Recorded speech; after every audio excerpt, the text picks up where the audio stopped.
नमस्कार, news super Bharat में आप सभी का स्वागत है। आइए अब डालते हैं हिमाचल प्रदेश की तमाम खास खबरों पर एक नजर। हिमाचल प्रदेश कैबिनेट बैठक में लिए गए अहम फैसले। जी हां, क्या अहम फैसले, महत्वपूर्ण निर्णय लिए गए हैं, पूरी जानकारी आपके साथ साझा करेंगे।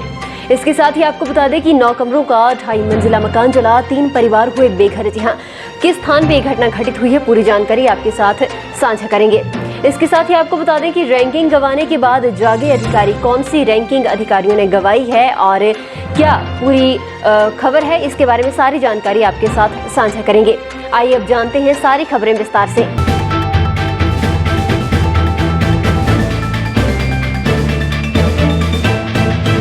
9वीं से 12वीं कक्षाओं के लिए 3 फरवरी से खुलेंगे स्कूल। मुख्यमंत्री जयराम ठाकुर की अध्यक्षता में सोमवार को राज्य सचिवालय में हुई कैबिनेट बैठक में अहम फैसले लिए गए। प्रदेश में 9वीं से 12वीं कक्षा के विद्यार्थियों के लिए 3 फरवरी से स्कूल खोल दिए जाएंगे। अन्य सभी उच्च शिक्षण संस्थान, कोचिंग संस्थान, लाइब्रेरी भी 3 फरवरी से खोल दिए जाएंगे। ग्रीष्मकालीन स्कूलों में 1 फरवरी मंगलवार से शिक्षकों का स्कूलों में आना अनिवार्य कर दिया गया है। विद्यार्थियों के लिए नियमित कक्षाएं जो है वो भी 3 फरवरी से लगेंगी। कक्षाओं की क्षमता के 50% के हिसाब से विद्यार्थी बिठाए जाएंगे। इसके साथ ही आपको बता दें कि 6 दिन सरकारी कार्यालयों में कामकाज होगा। दिव्यांग और गर्भवती महिलाएं जो है वो पहले की व्यवस्था के तहत ही वर्क फ्रॉम होम करेंगी। 9 कमरों का 2.5 मंजिला मकान जला, 3 परिवार हुए बेघर। जी हां, हिमाचल प्रदेश के जिला कुल्लू की ग्राम पंचायत हलाण 2 के गांव मरजा में कास्टकोनी शैली के 2.5 मंजिला मकान में आग लगी। इससे 9 कमरों का मकान पूरी तरह से जलकर राख हो गया। अग्निकांड की इस घटना में 15 लाख रुपए का नुकसान होने का अनुमान जताया जा रहा है। आग से 3 परिवारों का संयुक्त मकान जल गया और परिवार के सदस्य खुले आसमान के नीचे आ गए। सोमवार सुबह करीब 7 बजे 2.5 मंजिला मकान में आग लगी। जिस समय मकान में आग लगी उस दौरान परिवार का कोई भी सदस्य घर में मौजूद नहीं था। मकान में आग लगने से गांव में अफरा तफरी मच गई। ग्रामीणों ने आग लगने की सूचना दमकल विभाग को दी। दमकल विभाग की टीम सूचना मिलते ही मौके पर रवाना हुई। जानकारी के मुताबिक मकान से धुआं और आग की लपटें निकलती दिखाई दी। इसके उपरांत ग्रामीणों ने आग पर काबू पाने की कोशिश भी की। ग्रामीणों की तमाम कोशिशें नाकाफी साबित हुई। हालांकि दमकल विभाग की टीम ने भी मौके पर पहुंचकर मकान को आग से बचाने के लिए पसीना बहाया, लेकिन लकड़ी का मकान होने के चलते काबू नहीं किया जा सका।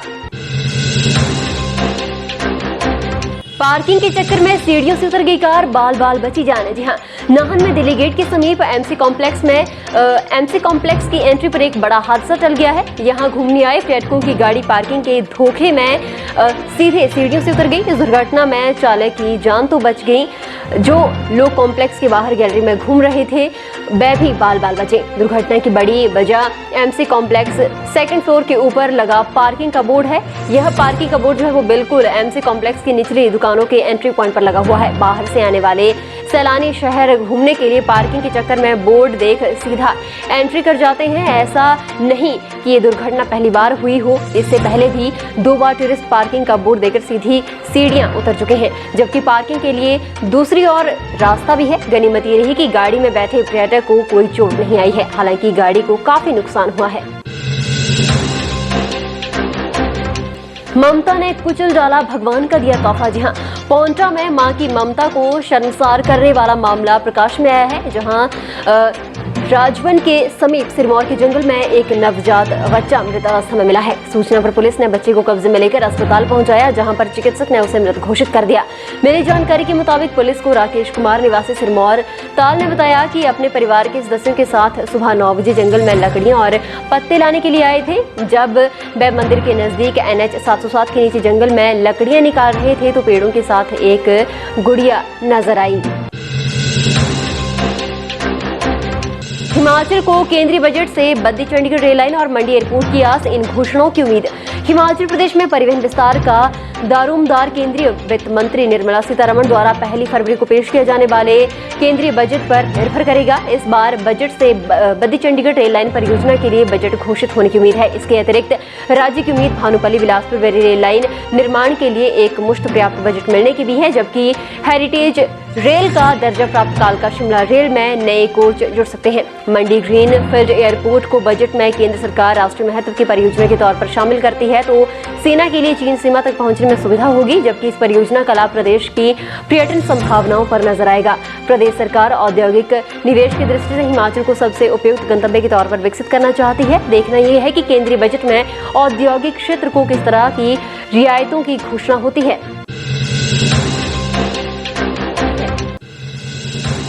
रैंकिंग गंवाने के बाद जागे अधिकारी। जी हां, स्वच्छता में रैंकिंग गंवाने के बाद शिमला शहर को साफ करने की मुहिम नगर निगम ने फिर से तेज कर दी है। इसके तहत सोमवार को सुबह ही नगर निगम की टीम ने मोर्चा संभालते हुए काम शुरू कर दिया था। शहर को साफ करवाने के लिए निगम के अधिकारी खुद मौके पर पहुंच रहे हैं। इससे शहर में स्वच्छता रैंकिंग को फिर से बेहतर बनाने का प्रयास किया जा रहा है। पिछले कुछ समय से शिमला की स्वच्छता रैंकिंग लगातार गिर रही है। बाजार का कारोबारी वर्ग भी सफाई के विषय में नगर निगम से बहुत बार शिकायत कर चुका था। इसके बावजूद नगर निगम ने इस पर सख्ती से कोई भी निर्देश देने की जहमत नहीं उठाई। इसका असर जो है वो रैंकिंग पर तो दिखा ही, साथ ही शहर में गंदगी जो है वो लगातार बढ़ने लगी। अगर आप हमारे समाचारों को फेसबुक पेज पर देख रहे हैं तो हमारे फेसबुक पेज को लाइक करें, फॉलो करें, और अगर आप हमारे समाचारों को यूट्यूब पर देख रहे हैं तो हमारे यूट्यूब चैनल को सब्सक्राइब करना ना भूलें। वेटनरी सहायकों ने मुख्यमंत्री से की मुलाकात, भूख हड़ताल की चेतावनी। जी हां, हिमाचल प्रदेश के पंचायत वेटनरी सहायक भी अब आंदोलन की राह पर चलेंगे। सितंबर 2012 में भर्ती हुए 507 वेटनरी सहायक अभी तक नियमित नहीं हो पा रहे हैं। ये 3 फरवरी को मास कैजुअल लीव पर रहेंगे। उस दिन जिलों में डीसी, एसडीएम के माध्यम से सरकार को ज्ञापन देंगे। अगर फिर से नियमित नहीं किए गए तो बजट सत्र के दौरान क्रमिक भूख हड़ताल पर बैठेंगे। ये हड़ताल अनिश्चितकालीन होगी। इस संबंध में संघ के पदाधिकारियों ने सोमवार को शिमला में मुख्यमंत्री जयराम ठाकुर से सरकारी आवास ओक ओवर में मुलाकात की है। उन्होंने आश्वासन दिया है कि सरकार वेटनरी सहायकों की मांगों पर सहानुभूतिपूर्वक विचार करेगी। अब ये पशुपालन मंत्री वीरेंद्र कंवर से मिलेंगे। इसके बाद संगठन की बैठक होगी। इसमें आगामी रणनीति तैयार की जाएगी। सिविल अस्पताल ज्वालामुखी में हाफी स्वास्थ्य सेवाएं। 3.5 लाख खर्च करने के बाद भी 4 महीने ही चली अल्ट्रासाउंड मशीन। जी हां, ज्वालामुखी विधानसभा की हजारों की आबादी के स्वास्थ्य लाभ के लिए सिविल अस्पताल में लगाई गई अल्ट्रासाउंड मशीन मुरम्मत के 4 महीने बाद ही दम तोड़ गई है। अस्पताल के अल्ट्रासाउंड कक्ष पर ताला लटक गया है। मरीज परेशान हो रहे हैं, जबकि अल्ट्रासाउंड ऑपरेटर को जिला बिलासपुर में प्रतिनियुक्त पर भेजा गया है। सुविधा के अभाव में गर्भवती महिलाओं समेत पेट की बीमारियों से लड़ रहे गरीब और मध्यम वर्गीय परिवारों के मरीजों को विधानसभा क्षेत्र छोड़ दूसरी जगहों पर इलाज के लिए भटकना पड़ रहा है, जिससे उन्हें बीमारी के साथ आर्थिक नुकसान भी झेलना पड़ रहा है। क्षेत्र की 70,000 से अधिक आबादी जो है वो सिविल अस्पताल पर निर्भर है, जहां चंगर क्षेत्र की तहसील खुंडिया और उप तहसील मझीन के अंतर्गत आती 27 पंचायतों के लोगों के लिए भी सिविल अस्पताल ज्वालामुखी ही एकमात्र बड़ा अस्पताल है। अस्पताल की अल्ट्रासाउंड मशीन पिछले साल भी तकनीकी खराबी के कारण 8 महीने तक खराब रहने के कारण बंद रही थी। नंगल पुलिस ने 3 पेटी शराब सहित पकड़ा जोगिंद्रनगर ब्लॉक कांग्रेस अध्यक्ष और ब्लॉक महासचिव। जी हां, जहरीली शराब मामले में हमीरपुर जिला कांग्रेस के एक वरिष्ठ नेता की गिरफ्तारी के बाद अब मंडी जिले के 2 ब्लॉक स्तर के पदाधिकारियों की गिरफ्तारी से कांग्रेस पार्टी की मुश्किलें बढ़ गई हैं। ब्लॉक स्तर के दोनों पदाधिकारियों को पंजाब की नंगल पुलिस ने रविवार को अंग्रेजी शराब की 3 पेटियों के साथ पकड़ा था। दोनों चंडीगढ़ से चोरी छिपे शराब की खेप अपनी गाड़ी में जोगिंद्रनगर ला रहे थे। एक आरोपित राकेश धरवाल जोगिंद्रनगर ब्लॉक कांग्रेस का अध्यक्ष है, तो दूसरा आरोपित लकी ठाकुर ब्लॉक महासचिव है। जिस गाड़ी से अंग्रेजी शराब की 3 पेटियां बरामद हुई हैं वह महासचिव लकी ठाकुर के नाम पंजीकृत है। राकेश धरवाल पूर्व में प्रदेश कांग्रेस के सचिव रह चुके हैं। दोनों पदाधिकारी मंडी जिले के एक वरिष्ठ कांग्रेसी नेता के सिपहसालार हैं। और इसके साथ ही आपको बता दें कि बताया जा रहा है कि राकेश धरवाल के घर में कुछ दिन बाद कोई कार्यक्रम था, इसके लिए चंडीगढ़ से शराब की खेप लाई जा रही थी। पूर्व रणजी स्टार संग्राम सिंह बनेंगे बीसीसीआई के कोच।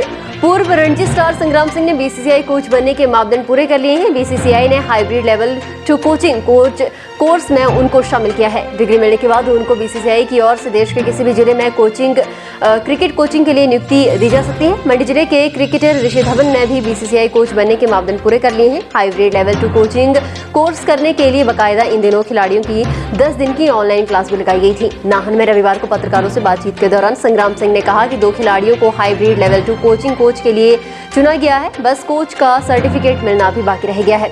संग्राम सिंह ने इस सफलता के लिए क्रिकेट साथियों का आभार प्रकट किया है।